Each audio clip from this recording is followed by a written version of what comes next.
Aromas, ecos, sensaciones, destellos. Contacto sonoro Los Pinos.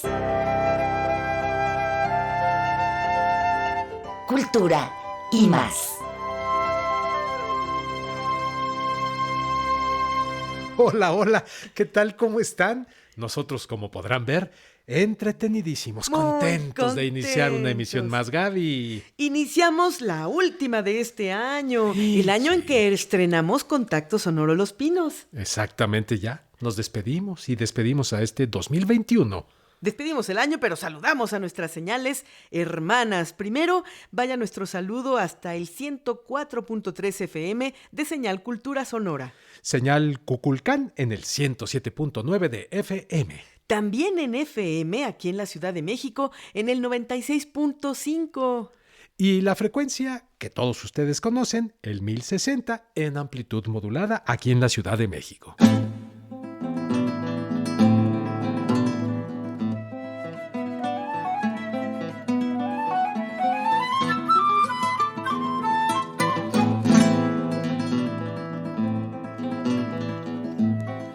Ay, Gaby, pues ni modo, tenemos que decirle adiós a este año ya y empezar a proponer planes para el próximo año que ya está. A mí me gusta mucho eso, Sergio, porque es como estrenar un cuaderno nuevo. Bueno, ahora ya ni se usan los cuadernos, pero un calendario nuevo. O puede ser una tableta nueva.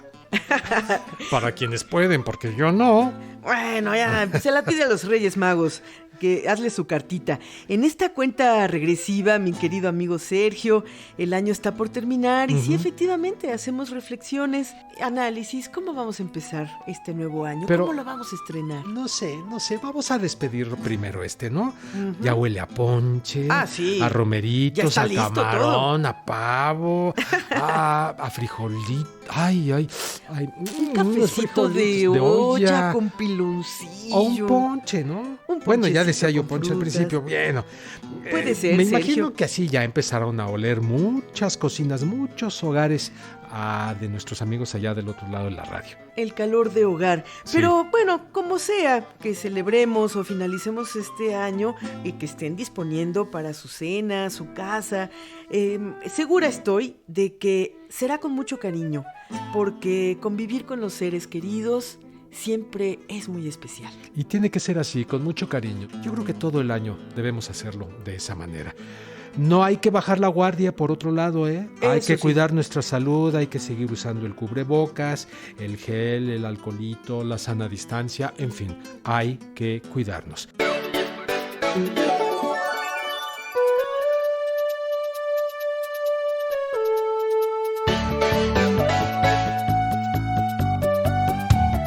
¿Qué tenemos para hoy, Gaby? Hoy haremos un pequeño recuento por una de las actividades más importantes, creo yo, más significativas que se llevaron a cabo en el complejo cultural Los Pinos. Es importante hacerlo. ¿Cuál será? Me refiero a la inauguración del Museo Casa de Maíz, Sencali. Sí, claro, importantísimo. Bueno, pues también escucharemos un interesante reportaje sobre el maíz y su cultivo. Y para dar contexto a este tema, los muros del complejo nos contarán algo sobre el Molino del Rey. Pues sin mayor preámbulo, que ya se me cuecen las habas, los frijoles, el arroz. ¡Comencemos! ¿Qué sucedió? Historia de los Pinos.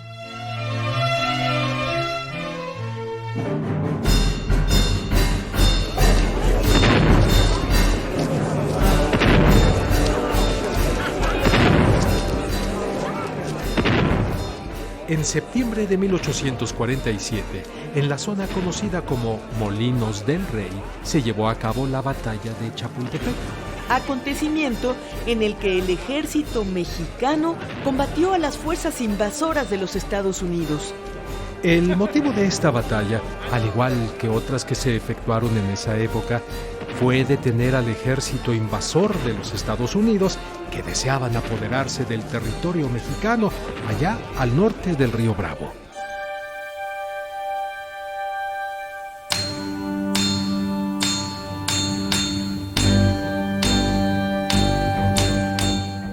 se conocía como Molino del Rey a la zona ubicada actualmente entre las avenidas Paseo de la Reforma, Avenida de los Constituyentes y el Anillo Periférico Centro, en la Ciudad de México.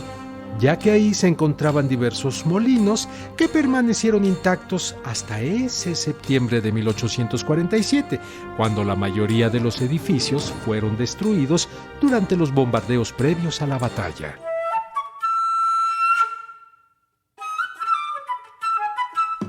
La construcción de estos molinos data de finales del siglo XVI y eran destinados, entre otras cosas, a la elaboración de harina.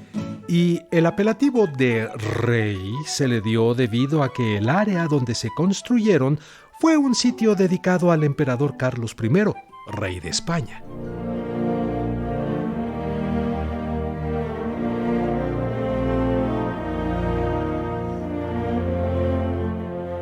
Después de la guerra quedaron en pie solamente 2 de ellos, uno destinado a la elaboración de harina, mismo que en 1936 se anexó a la residencia oficial de Los Pinos. Sí, para que una década más tarde, o sea, en 1946, cumpliera el objetivo de ser la sede del Estado Mayor Presidencial.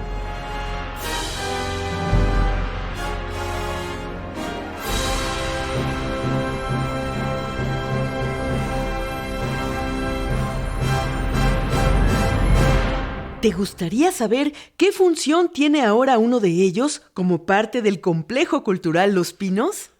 Pues quédate con nosotros y más adelante te platicaremos de este interesante proyecto que se desarrolla al interior de esos muros con tanta historia.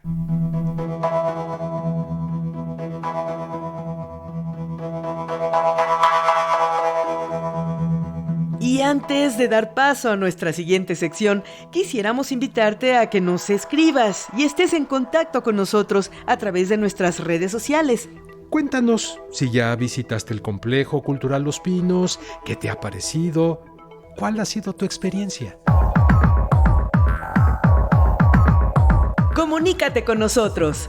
Facebook, Contacto Sonoro Los Pinos. Correo electrónico, contactosonoro@gmail.com. O con un mensaje de texto o voz a través de WhatsApp 55 12 33 29 15.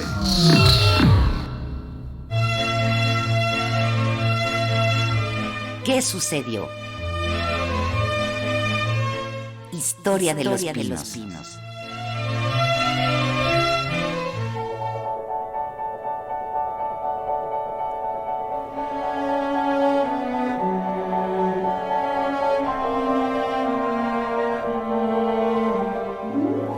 Yo tengo manos de maíz.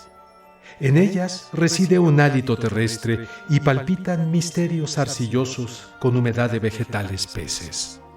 Yo tengo frente de maíz. Yo sueño la paz del surco iluminado y verde, coronado de cañas verticales como lineales templos de azúcar y de fiebre.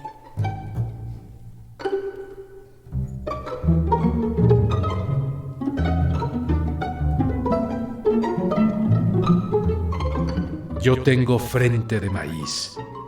Yo pienso con las venas acústicas y fuertes como un resucitado intemporal que escondiera su voz en los claveles. Yo tengo labios de maíz. Yo canto sin la fría corola de la muerte y predico las alas de la harina con una gran serenidad silvestre.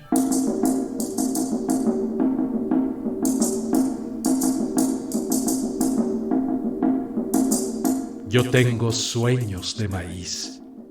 Yo vivo, hombre de ayer, de hoy, hombre de siempre. Nuestro atavismo vegetal es único. Maíz de amor, substancia de las sienes.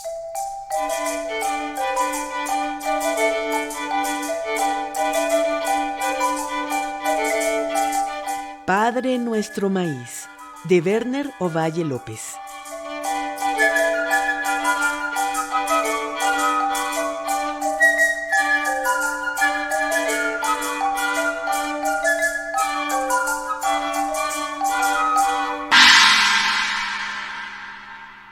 Sabes, Gaby, a mí el que estemos tocando este tema del maíz me parece realmente importante porque nuestros orígenes, como la cultura del maíz, ¿no? Nos habla pues de la importancia que ha tenido a lo largo del tiempo el maíz en la vida del pueblo mexicano. Por ejemplo, y esto para que también nuestros escuchas lo sepan, para el pueblo maya el maíz era lo principal, lo más importante, la fuente vital de todo. Alrededor de su cultura estaba el maíz y representaba el sustento diario, por supuesto, inclusive formaba parte de su mitología. En el libro tan hermoso que es el Popol Vuh, el maíz es representado como un signo especial para los indígenas mesoamericanos, no solamente en México, para los mayas, para toda Mesoamérica, y se considera el material principal del que fueron construidos, hechos con masita, los primeros seres humanos. Masita de maíz, deben haber olido bien rico.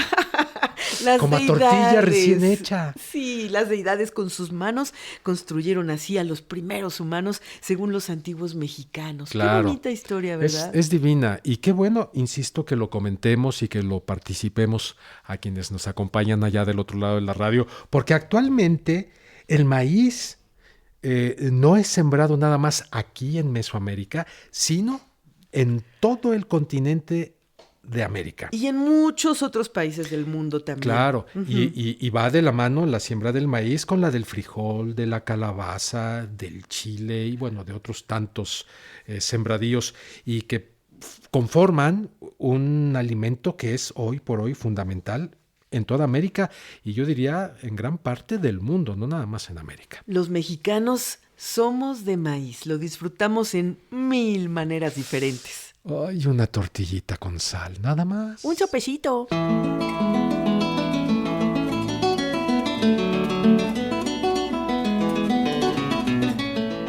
El Molino del Rey, del que hacíamos referencia al inicio del programa, es hoy sede del Sencali, es decir, la Casa del Maíz. Y este recinto fue readaptado para dar cabida a un nuevo museo dedicado a esta gramínea. La apertura de un museo implica, fíjate Sergio, una extensa investigación y sobre todo definir sus objetivos y razón de ser. Pues para conversar sobre este museo nos acompaña el día de hoy y nos sentimos honrados su directora Dulce Espinosa. Dulce es una antropóloga mexicana, autora y coautora de artículos de investigación y divulgación.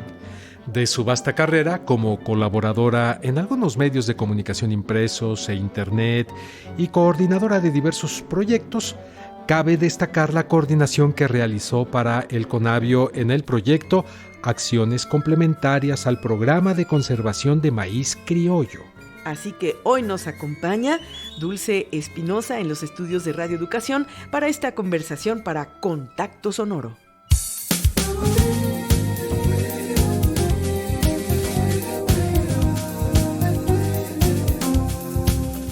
Cobijados entre pinos. Entrevista. Bueno, pues el día de hoy contamos en esta emisión con una agradabilísima presencia. Ella es la maestra Dulce María Espinosa. Ya nos platicará qué actividades se está llevando a cabo dentro de este complejo cultural de Los Pinos, porque a final de cuentas es un espacio, Gaby, que tiene realmente poca historia como centro cultural, pero está desarrollando actividades bien importantes que nunca antes se habían llevado a cabo, que no se habían tomado en cuenta dentro de nuestro horizonte cultural. Yo, por ejemplo, ¿no? Pensaba en cultura y pensaba pues en la música, en el ballet, en el teatro, pero la comida. La cultura y claro, también es, claro, claro, la antropología, la historia, la gastronomía. Sí, claro.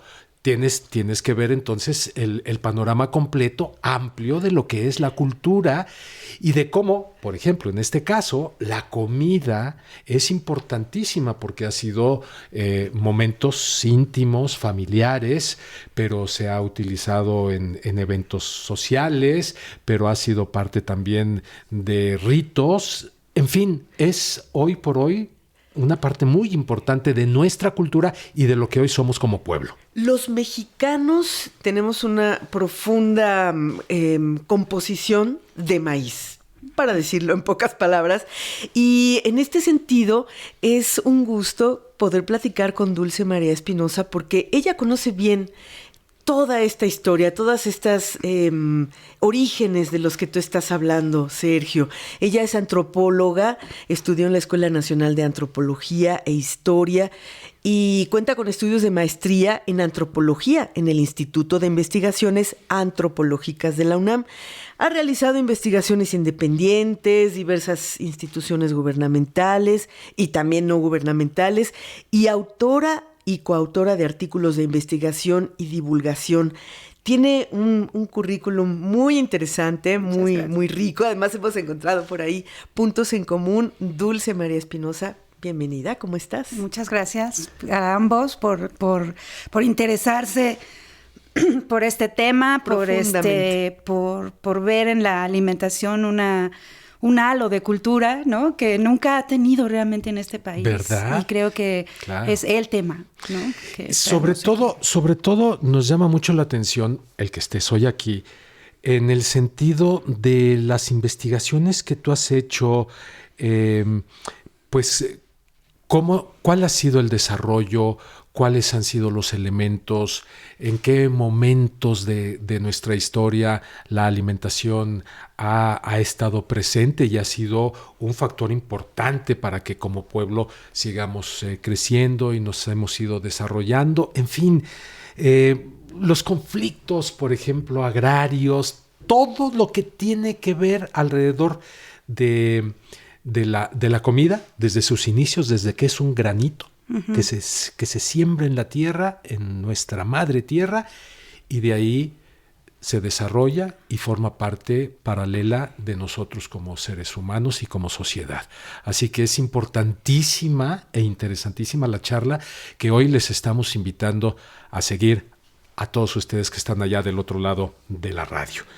Bueno, ¿qué es el Sencali? Bueno, pues el Sencali es un proyecto prioritario de la Secretaría de Cultura que surge como un antecedente. Tiene una exposición que se hizo en el Museo de Culturas Populares que se llamó El Maíz, Espacio y Tiempo Sagrado, cuando la secretaria Alejandra Frausto era directora de Culturas Populares. Ella idea junto con Cristina Barros esta exposición, uh-huh, y tiene un gran éxito. Es una exposición que tiene que está ahí un año. Yo participo también en esa exposición y bueno, luego viene la transición gubernamental, el poder, ¿no? Cambia de manos, uh-huh, y en el 2018, bueno, todo este proceso de tomar Los Pinos, ¿no? Como una casa para el pueblo, ¿no? Como unas casas para el pueblo, porque casas, en realidad son muchas, sí, casas. Sí, son varias casas, ¿no? Eso no muchos lo saben, quienes no las han visitado. Así es, y entonces todas estas casas se vuelven, de alguna manera, espacios en donde poder llevar la cultura, en donde poder hacer talleres, conciertos, obras de teatro, lecturas de libros, en fin, toda la amplia gama que sabemos que se desarrolla alrededor del arte y la cultura. Y uno de estos edificios o casas es el antiguo Molino del Rey, ¿no? Edificio histórico. Era el Molino del Rey? Porque lo tenemos como el nombre de una calle, ¿no? Así es. Un lugar por donde pasabas, pero existe entonces, o existía una edificación con qué, ¿cómo funcionaba? ¿Qué era? Mira, es un edificio del siglo XVI.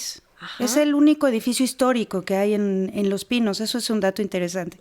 Tiene 82 ventanas, ¿no? Porque su función original era justamente moler trigo, ¿no? Es el primer molino de trigo que hay en América Latina. Oh, trigo. Sí, trigo. Lo que trajeron de Europa. Exactamente. De Europa, exacto, que viene con la conquista, ¿no? Los españoles quieren también su propia dieta, su propia, ¿no? La cultura del trigo enfrentada a la cultura del maíz, ¿no? Como decías hace rato. Entonces ellos traen su tecnología, ¿no? Quieren consumir lo que ellos culturalmente están acostumbrados a consumir. Y bueno, este edificio tiene una larga historia. Los invito a que vayan porque hay una sala ahorita dedicada a la historia del Molino del Rey y conforme pasan los años, ¿no? Este edificio va modificando de alguna manera su quehacer original, ¿no? Y pues ya para cuando este espacio se convierte en Los Pinos, justamente pues se vuelve un espacio más para el departamento militar, ¿no? En Los Pinos. Y entonces ahí reside la Guardia Nacional, ¿no? Está hasta el extremo. Entonces es una construcción grande. Es muy grande. Tiene 4 pisos. Wow. 82 ventanas, sí. ¿no? Y es increíble que se haya conservado, porque no había realmente tenido como la ayuda del INAH, ¿no? En términos de su conservación, de su restauración, pero se conservó. Obviamente la parte de afuera, la parte de adentro, pues fue destruida, fue modificada, fue adaptada sí. Para diferentes necesidades. Sí, claro, Así ahora ya no es un molino donde se muelan guardias. Ahora es el museo Claro. del maíz, ¿no? La Casa del Maíz y la Cultura Alimentaria, perdón, no es un museo. Por eso se llama la Casa del Maíz. Sencali, que son las raíces de Centli, Sí, maíz y Cali, casa. Hay que tener en cuenta estas palabras porque forman parte de nuestra cotidianidad. Así es. Sencali. Pero sí forma parte de este centro, de este Sencali, del Centro Cultural un museo. Los Pinos. Digo, pero adentro hay un museo, hay una exposición. Nos platicabas, ¿no? de esta exposición explicando o recorriendo la historia del edificio como un edificio histórico. Sí. Pero, entonces, ¿qué pasa con la parte del maíz? Mira, es que no queremos llamarlo museo porque Okay. el concepto original del museo es que en estos espacios se guardan cosas que ya no existen, ¿no? Okay. Que son parte del pasado. Y el maíz no es parte del pasado. No, al contrario, es algo que ha formado parte desde siempre y hasta ahora. Así es. Así es. Por eso es la casa del maíz, Sí. ¿no? Porque es un elemento vivo, no es un elemento que ya desapareció. Es tan contemporáneo el maíz, ¿no? Tiene tanta vigencia. Yo creo que si los antiguos mexicanos vivieran, se asombrarían, ¿no? De la variedad de maíces, de la variedad de usos, ¿no? De platillos, de la variedad a nivel industrial, ¿no? Los usos del maíz son impresionantes. Probablemente es la planta comestible más utilizada y transformada en el ámbito industrial. Y eso mismo lo pone en riesgo. Bueno, Sí, adelante. No, justamente que yo quería entrar a esta parte del riesgo que tú mencionas, por eso te decía, te cedía la palabra. Hoy, ¿qué pasa con los transgénicos? Porque están formando, una gran amenaza para el grano originario o los granos originarios, variedades. Todas las variedades. Sí, ¿no? en ese sentido, no, está amenazado, porque es una planta muy noble, muy maleable, y recordemos que la planta del maíz no existe sin la mano humana que lo siembre, ¿no? Esa es una de sus condiciones fundamentales para sobrevivir y para justamente generar las 59 razas de maíz que tenemos actualmente en México, ¿no? Justamente es tan importante porque está a todo lo largo y lo ancho de nuestro país. Nada de que en el norte no hay y que en ciertas regiones no. Está mapeado por la Comisión Nacional de Biodiversidad, la CONABIO. Hay un mapa impresionante. Se ha estudiado muchísimo en términos culturales también. De hecho, Dulce, es mi idea, a lo mejor estoy equivocada, que esta selección de maíces o clasificación, para qué sirve cada uno, no tiene mucho tiempo que se hizo. Ahora, el uso sí ha tenido muchos años, desde luego, cientos, miles de años. Sin embargo, el reconocer cada raza y su uso no tiene mucho tiempo, o me equivoco. Lo que pasa es que ahí entramos en un tema de lo científico y lo no científico, ¿no? O sea, en términos concretos, la planta del maíz ha sido sembrada y resembrada desde hace 8,000 años, ¿no? Por lo menos. Grupos locales, ¿no? Que han decidido hacer una selección in situ, que se llama, de estas variedades. Entonces, tú tienes una primera cosecha de maíz, eliges un grano y ese lo siembras porque te gustó el color, porque te gustó el tamaño, porque te gustó la forma, y lo vuelves a sembrar y lo vuelves a sembrar. Eso se hace hace 8,000 años. Así es. Toda la parte de la reproducción in vitro, eso es otro rollo.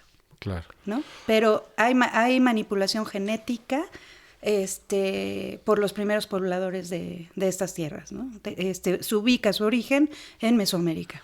Oye, esto habla de la importancia que el maíz tiene y por qué somos la raza del maíz. Sí. No es nada más una cuestión. Estamos hechos de maíz. Sí. El asunto es, el maíz es lo que hace los primeros asentamientos aquí en Mesoamérica. Me imagino que es a partir de la utilización del conocimiento de la planta del maíz que se empiezan a hacer los primeros asentamientos fijos, humanos, que dejan de ser seguramente, ¿cómo se llamaban? Nómadas. Uh-huh. Sí. Pues, sí, voy por ahí bien. Sí, por ahí es toda una discusión, ¿no? No se termina de definir, pero por ejemplo, hay comales muy antiguos, ¿no? De 5,000, 6,000 años, ¿no? Para poder, por ejemplo, pensar en cuándo se hicieron las primeras tortillas, ¿no? Que eso implica un proceso muy complejo porque implica nixtamalización. Claro. No solamente que la nixtamalización es otro de los grandes aportes de México a la transformación del maíz para su consumo, ¿no? Para elaborar atoles, tortillas, en fin, toda la variedad de alimentos que tenemos en este país y que sabemos que esto se replicó hacia otros países de Centroamérica, de Sudamérica, ¿no? Tenemos incluso esta pelea con los peruanos, ¿no? De si ellos tienen el origen más antiguo o nosotros, ¿no? El maíz siempre genera polémica, siempre está en el centro como el gran dador de vida, ¿no? Sí, acompañado de su diosa de los mantenimientos. Y no estamos hablando nada más de culturas como la náhuatl, los aztecas, sino que los mayas también era Totalmente. Una parte importantísima. Para ellos sí bajaron al inframundo y de ahí sacaron sus granos de maíz y de ahí surgió esa gran cultura, una de las más grandes en el mundo. En el mundo, hasta el norte de México, el maíz es un personaje importante. Dulce, ¿cómo surgió el proyecto de Sencali? ¿A quién pensó que era importante abrir un espacio para hablar específicamente del maíz? ¿Y cuánto tiempo ha tenido abierta la Casa del Maíz en Cali? Mira, como les comentaba anteriormente, es un proyecto que idea la secretaria de la mano de Cristina Barros, que es la curadora de aquella exposición. De la exposición misma del Sencali. Ah, muy bien. Sí, son ellas mismas que con esta idea de la exposición primaria, ¿no? Replican de alguna manera, entienden, ¿no? La importancia de seguir hablando del maíz, porque va muchísima gente a ver la exposición a culturas populares, como sucedió con la exposición de Bonfil Batalla en el 88 y de Katy Mariel y en el 94, 95 me parece. Esta exposición es la tercera y de alguna manera el Sencali es la continuación de este repensar el maíz, de poner al maíz en el centro, ¿no? Y sentirnos como orgullosos, ¿no? De lo que eso implica, pero también dar a conocer a través del Sencali, ¿no? Sí. En sus diferentes salas, por ejemplo, el origen del maíz, ¿no? Los movimientos civiles en relación al maíz, toda la cuestión de genética, ¿no? Respecto al maíz. Entonces, ¿quién es dueño del maíz, ¿no? El arte y el maíz, en fin, a lo largo de las salas del museo, la gente puede ir como entendiendo cuáles han sido los distintos procesos por los que ha ido navegando, ¿no? Esta planta, este viajero incansable, ¿no? Como le decimos, hasta llegar a países como África, como Europa, ¿no? O sea, el maíz, por ejemplo, tiene un papel increíble que se describe en una de las salas, ¿no? Cuando en los procesos de esclavitud, ¿no? O sea, claro, esos procesos no se hubieran logrado sin el maíz. El maíz, al final de cuentas, es el único que logra sobrevivir a los viajes transatlánticos. Ni el trigo, ni el arroz, ¿no? Es el maíz. Y también por eso el maíz es tan aceptado en África, ¿no? Sí, de alguna manera se incluye en la dieta por parte de los propios pobladores, quienes lo adoptan, lo adaptan, ¿no? Y lo transforman, desafortunadamente sin la nixtamalización, ¿no? Entonces, a lo largo de... Tendrán otras formas de utilizarlo, de adaptarlo a sus culturas. Pero yo en este caso tengo una anécdota. Yo tengo un cuñado que ha estado muy cerca de la tierra, muy cerca de comunidades indígenas, y él hace aproximadamente 30 años viajó a África y enseñó pues ahí cómo era el proceso para fabricar tortillas.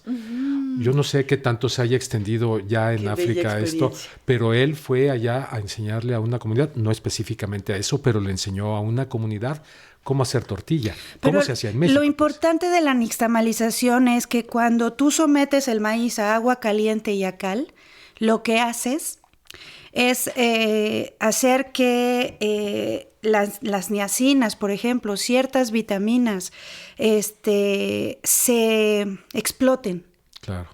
Que no se hace si nada más se muele. Esa es la tristeza con África. Por eso los procesos de hambruna allá son tan profundos, porque su dieta se basa en maíz. Sin embargo, es un maíz que al no estar tratado con cal, no tiene las mismas características nutrimentales que el maíz nixtamalizado.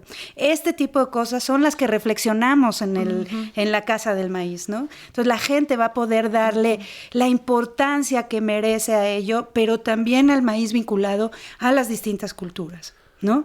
Que son las que de alguna manera logran estos procesos. Nos has comentado que no podemos imaginar el maíz sin la presencia del hombre, pero no podemos imaginar al hombre sin el maíz.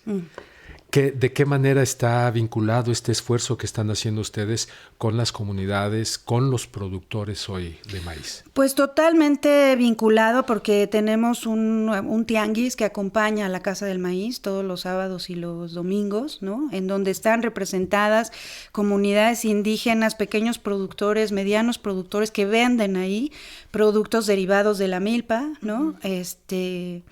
Entonces, esa es una manera también como de reconocer, ¿no? Que estos conocimientos vinculados al maíz devienen el manejo de estos grupos originarios, llámense totonacos, otomíes, nahuas, de todo el país, ¿no? Olmecas, al final de cuentas, no, porque esos son... No son las culturas madres, yo entiendo. Exacto. Sí. No, las que viven actualmente de alguna manera siguen, ¿no? Reproduciendo estos conocimientos y son los grandes...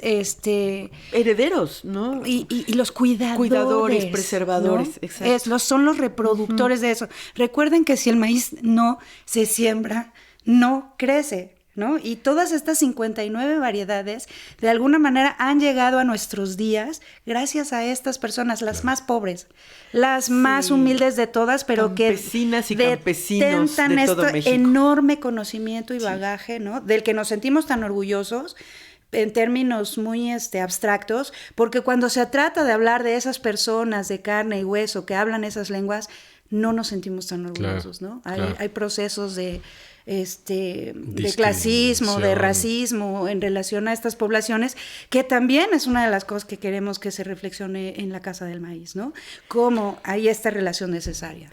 A mí me gustaría también tocar un punto, Dulce María, que el Sencali está dentro de un proyecto de mayores alcances que tendrá también como sede el Complejo Cultural Los Pinos. Es decir, es el Centro de Cultura Alimentaria. Es un proyecto ¿Qué nos platicas de este proyecto? Sí, bueno, la Casa del Maíz y la Cultura Alimentaria, así se llama todo el proyecto, ¿no? Sí. Y lo que incluye justamente es todo un espacio físico, sí, pero también todo un concepto a desarrollar en relación a esto que llamamos la cultura alimentaria.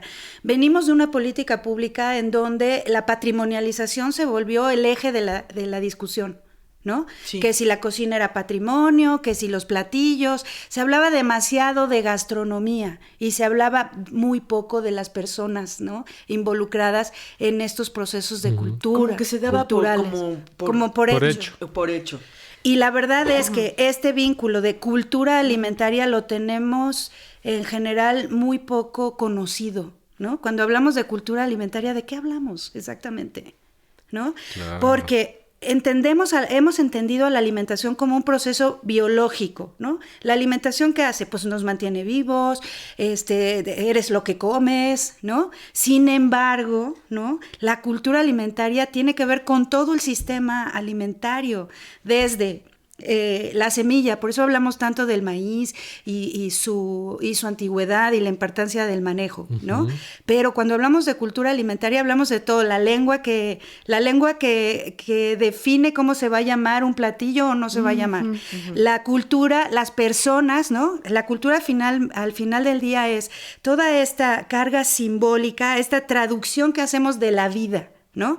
De esta traducción de acuerdo a como nuestro grupo cultural nos dio a entender. De la vida que incluye tradiciones, festividades, desde luego toda la variedad de productos culturales, música. La lengua define los la diferentes cultura, idiomas, ¿no? Sí. por supuesto. Recuerden que cuando decimos que si una lengua desaparece, ¿no? Desaparece toda la concepción del mundo, una visión. Eso es la cultura, Sí. una visión del mundo. Entonces, no solamente es hablar de un platillo, de unas ricas enchiladas, no. No, es mucho más profundo. Es mucho más allá. Vámonos terminando a comer. Yo quisiera nada más rápidamente. Entonces, esto no se queda nada más en la cuestión enorme de la historia y de la presencia y de lo que es actualmente el maíz, sino que llega más allá. Ya llega a la gastronomía en la que se utiliza el maíz, me imagino, pero bueno, pues la gastronomía también es una parte enorme de nuestra cultura. Así es, así es. Antes de despedirte, Dulce Espinosa, directora de Sencali, con esta deliciosa conversación, invítanos a consultar la programación de Sencali, donde podemos consultarla, verla, anotarla también. ¿Tiene redes sociales? Sí, ¿Cómo tenemos podemos redes sociales, encontrar? nos encantaría que nos visitaran. Claro. Es cc-alimentaria. Esa es la misma para Twitter, para Instagram y para Facebook. Nosotros estamos físicamente en Parque Lira sin número. La entrada entonces es por Parque Lira. Los sábados y los domingos tenemos acceso libre a estacionamiento. Dentro del programa del Sencali tenemos la Casa del Maíz y la Cultura Alimentaria, un mercado que se pone los sábados y los domingos de 11 de la mañana a 6 de la tarde, en donde la gente puede ir a hacer su canasta básica o a comer antojitos o a probar una serie de delicias, ¿no? Que se van a presentar ahí acompañadas de artesanía que tiene que ver con la cultura Con el alimentaria. maíz. Además tenemos un centro de documentación que abriremos el próximo año específicamente dedicado al tema de la cultura alimentaria. Tiene un área para niños, para adolescentes y para adultos con computadoras, para que la gente que quiera reflexionar sobre estos temas tenga este espacio para hacerlo. Justamente en el gran proyecto que llamamos Chapultepec, Naturaleza y Cultura, se encuentra, ¿no? Adentro de este gran proyecto se encuentra el Centro Cultural Los Pinos, y adentro del Centro Cultural Los Pinos se encuentra el proyecto Casa del Maíz y la Cultura Alimentaria. Esta invitación que estás haciendo evidentemente está respaldada, y esto para quien nos acompaña hoy allá del otro lado de la radio, con toda una infraestructura de sanitización, de cuidado, Totalmente. por estos asuntos de la pandemia, ¿verdad? Sí, totalmente. Hay que visitarse en Cali. Muchísimas gracias, Dulce Espinosa, directora de este hermosísimo proyecto. Muchas gracias a ustedes. Gracias y pues muchos mañanas. Sí, para todos vengan a ustedes. visitarnos. Vamos. Gracias.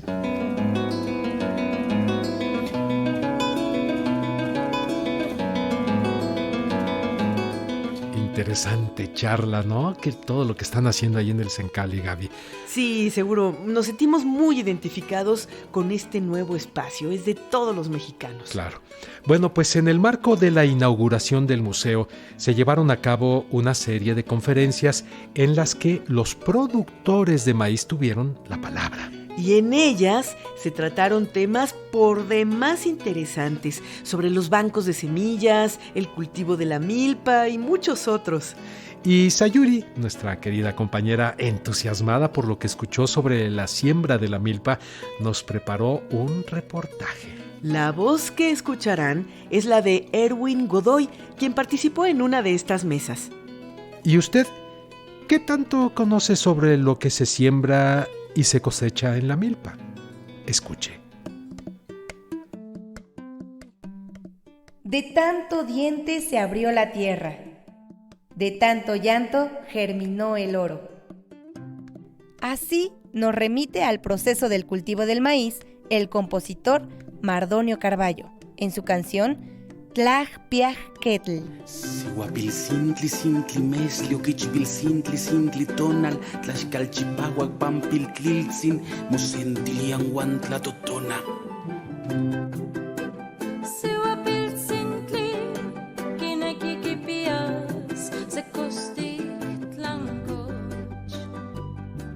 Y es que para llegar a obtener el maíz, el florecer del frijol y la calabaza, o bien lo que llamamos la triada mesoamericana, debe pasar un gran tiempo. Hoy recordaremos la conferencia Milpas de México, en el marco de la inauguración de Sencali, la Casa del Maíz. Nosotros somos productores de pequeña escala. ¿Qué quiere decir eso? Que cultivamos afortunadamente todavía y con mucho gusto el maíz en milpa. De pequeña escala se podría decir o se podría comentar que sembramos en terrenos parciales. Esta siembra pues básicamente es de temporal. ¿Por qué de temporal? Porque esperamos y estamos sujetos a las condiciones de la lluvia. La preparación del terreno consiste básicamente en tres etapas. Voy a partir, por ejemplo, ya una vez que se pizca el maíz, que es a finales del mes de diciembre, entonces se viene lo que es el barbecho. Consiste en remover la tierra a una profundidad pues no mayor 25 centímetros a lo más, es lo que hemos notado. Cuando hay un poco más abajo, como que la tierra se reseca mucho, entonces el maíz tiende a estresarse más. El barbecho lleva 3 discos, es el sistema que utiliza a base de 3 discos y va volteando la tierra hacia un lado.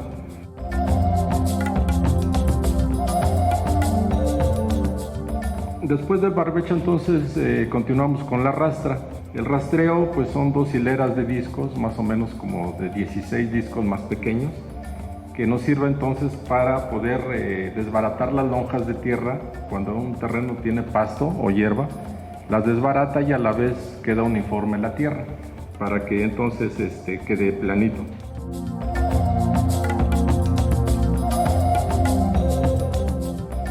Nosotros sembramos aquí del lado de San Gregorio Tlapulco, en la parte baja, que es en el mes de marzo, a finales de marzo. Esta siembra todavía la realizamos manualmente con la coa. Lo básico de la siembra pues es ir caminando sobre el surco una vez ya surcado, que es la tercera etapa, el surcado. Entonces a base de un morral pues se van colocando, agarrando 3 a 4 semillitas de maíz junto o por separado. Ya después que se acabó de ir sembrando el maíz, entonces se va una segunda vuelta tirando lo que es el frijol. Igual 2, 3 semillitas.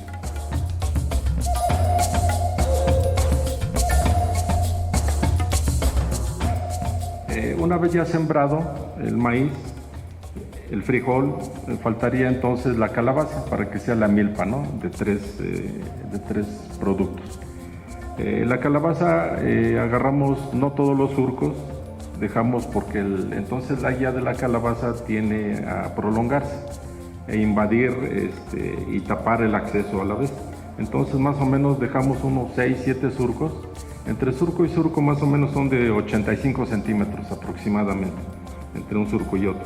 Entonces dejamos 6 surcos, más o menos 7, para poder entonces sembrar la calabaza.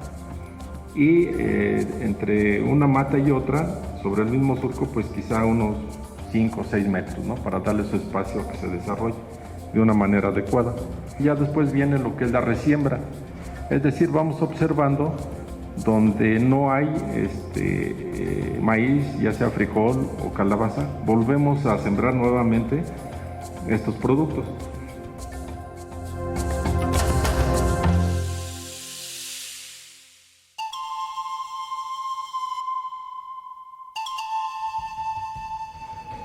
Cuando no llueve a tiempo, el maíz tarda mucho en germinar por la falta de humedad. ¿Qué es lo que pasa entonces cuando viene la lluvia? Que entonces hay ocasiones en que ha caído muy fuerte el agua y eso ha ocasionado que la tierra se compacte y entonces el maíz y lo demás tarde mucho en germinar. Pero afortunadamente siempre es muy bueno ver cómo, de qué manera la puntita, en este caso del maíz, va botando y quebrando la tierra hasta que sale por su naturaleza.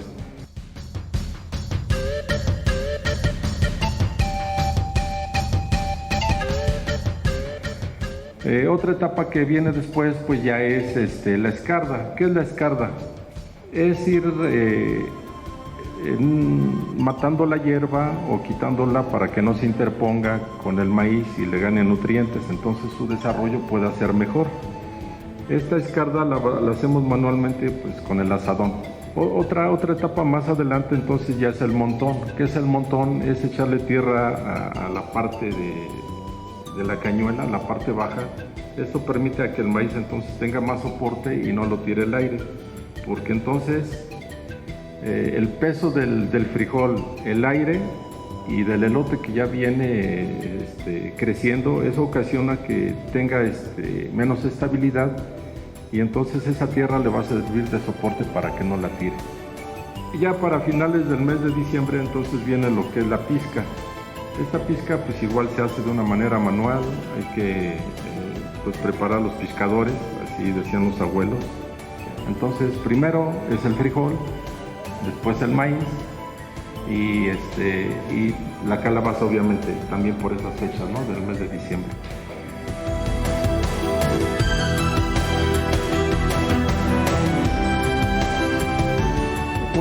Una buena práctica que hemos realizado, muchos no lo hacen porque prefieren entonces de alguna manera sacar algo económico del rastrojo. El rastrojo es la parte que queda ya del maíz, hierba, la guía del frijol.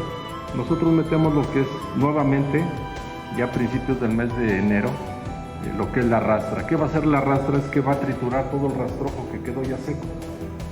Lo va a fraccionar y a triturar. Entonces, ese mismo rastrojo nos va a servir de abono. ¿Para qué? Para poderle dar a la tierra algo de lo que nosotros le quitamos o nos beneficiamos. Y bueno, ya se cerraría de esa manera entonces el ciclo, ¿no? El ciclo de cultivo. Maíz niña, niña luna, maíz niño, niño fuego, planta tortilla, fuego lento, andando juntos, inundan con calor la tierra.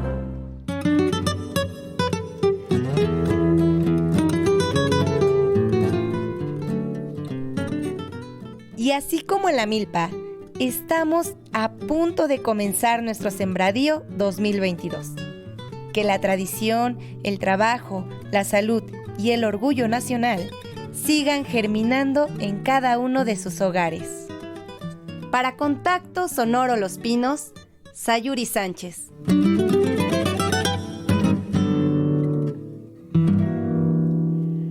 Ha sido muy interesante y muy enriquecedor conocer sobre este cultivo, ¿no crees, Sergio? Claro.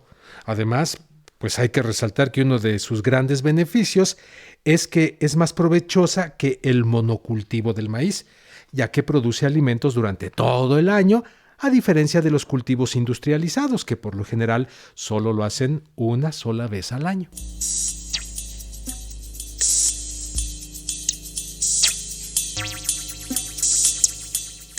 Y con toda seguridad, en el venidero 2022, que ya estamos por estrenar, la Casa del Maíz nos brindará muchas sorpresas y actividades que disfrutar.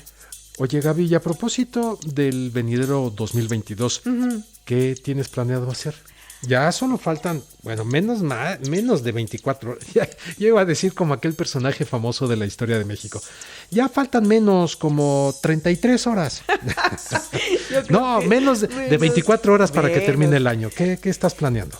Yo planeo, desde luego, no bajar la guardia. Planeo cuidar mucho mi salud, porque seguimos ya adaptándonos a esta nueva forma de vida, pero no sin perder de vista nuestros objetivos, seguir estudiando cosas nuevas, cosas que nos interesan, seguir trabajando con mucho gusto en proyectos de cultura, de música, y a mí me gustaría mucho viajar, aunque sea con cubrebocas, pero viajar mucho. Bueno, pues mira, mi esposa y yo estamos planeando ya hacer unos viajecitos. Vamos a empezar aquí por la República, vamos a pueblear. México. Sí. Y luego, bueno, ya extenderemos los viajes a otros lugares de esta hermosa canica azul. ¿Te invitamos, Gaby? ¿Cómo no? Te vienes con nosotros y ya vas, me viajamos, meto en la maleta. ¿no? Oye, pero me parece perfecto que hayas empezado por este asunto de, bueno, hay que seguirnos cuidando, hay que seguir observando los protocolos, porque esto de la pandemia no ha tocado todavía tierra firme, no ha llegado a puerto, no se ha terminado. Así que, bueno, vaya esta recomendación para todos ustedes. Hay que seguirnos cuidando en este 2022. Así que, pues les deseamos por lo pronto muchísima salud. Y felicidades, que sus proyectos vayan por buen camino, que lleguen a buen puerto, los proyectos de todos nuestros amigos que nos escuchan, y desde luego les agradecemos ser parte de esta nueva familia Contacto Sonoro Los Pinos.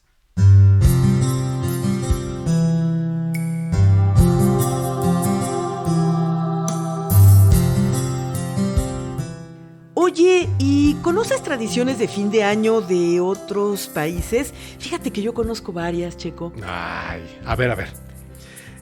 Conozco una que no resulta muy barata, que digamos. ¿Por qué? Mira, la realizan los daneses. Consiste en ir a romper contra la puerta de sus familiares o amigos algunos platos. ¿Y eso? Es que tienen la creencia que con esto se ahuyenta a los malos espíritus y se atrae la buena suerte. Mientras los platos rotos estén en la alfombra de la puerta, se entiende que los que viven ahí son muy queridos. Ay, suena bonito todo eso. Pero nada barato, ¿no? Claro que sí resulta muy, muy costoso toda esa tradición. Pero sobre todo si uno tiene muchos amigos que visitar, yo me quedaría pobre, ¿eh?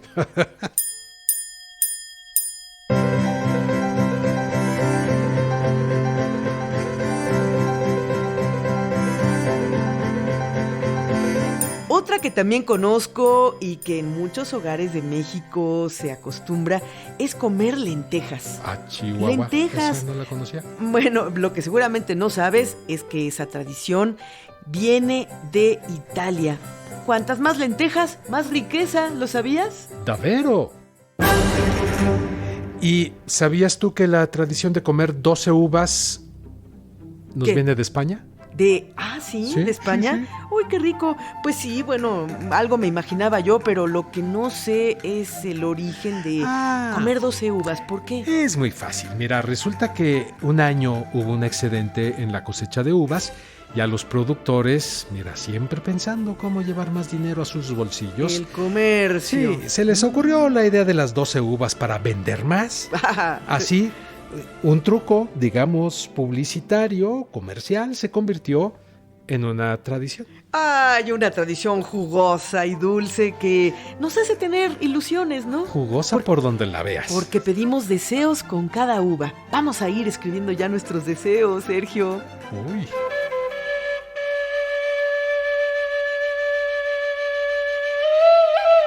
¿Y sabes? Hay una que me parece muy singular. es una tradición griega. Ellos, qué raro, mira, cuelgan una cebolla en la puerta de su casa. Esta cebolla simboliza el renacimiento de cara al año nuevo. Incluso, ¿sabes? Algunos padres, la mañana del día 1, despiertan a sus hijos con pequeños golpes en la cabeza con esa misma cebolla. Pobres niños. Nos despiertan a cebolla. ¡Paz, paz, paz! ¡Cebolla, cebolla, cebolla! Es bonita.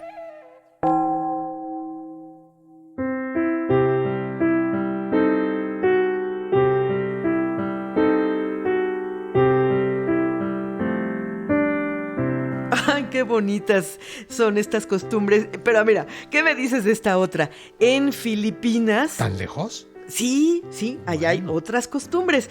Allá reúnen 12 frutas que sean redondas para representar los meses del año. Claro. 12 frutas, naranjas, melones, manzanas, alguna sandía que no esté tan alargada, en fin. Y las colocan como centro de mesa.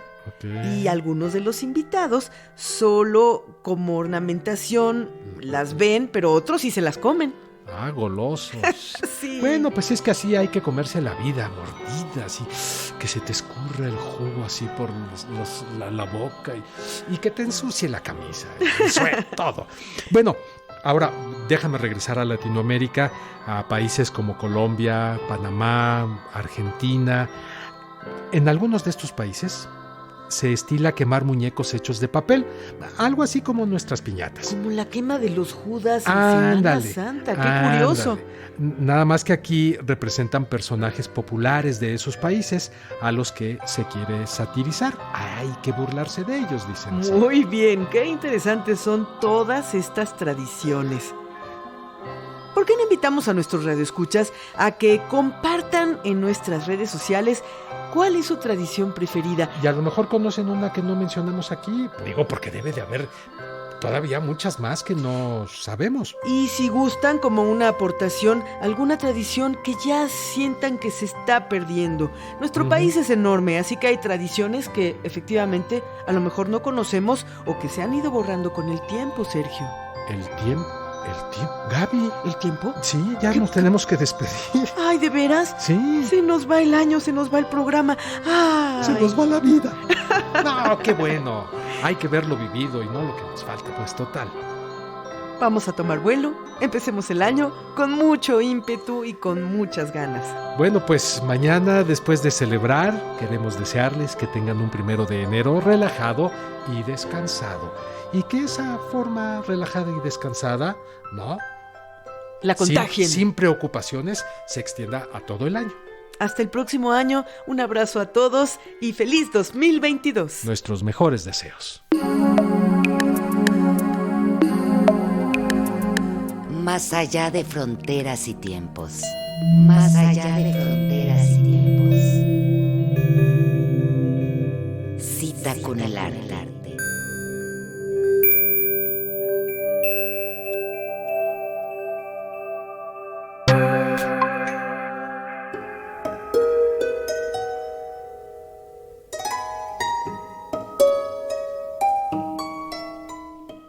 El arte no cambia nada. El arte te cambia a ti.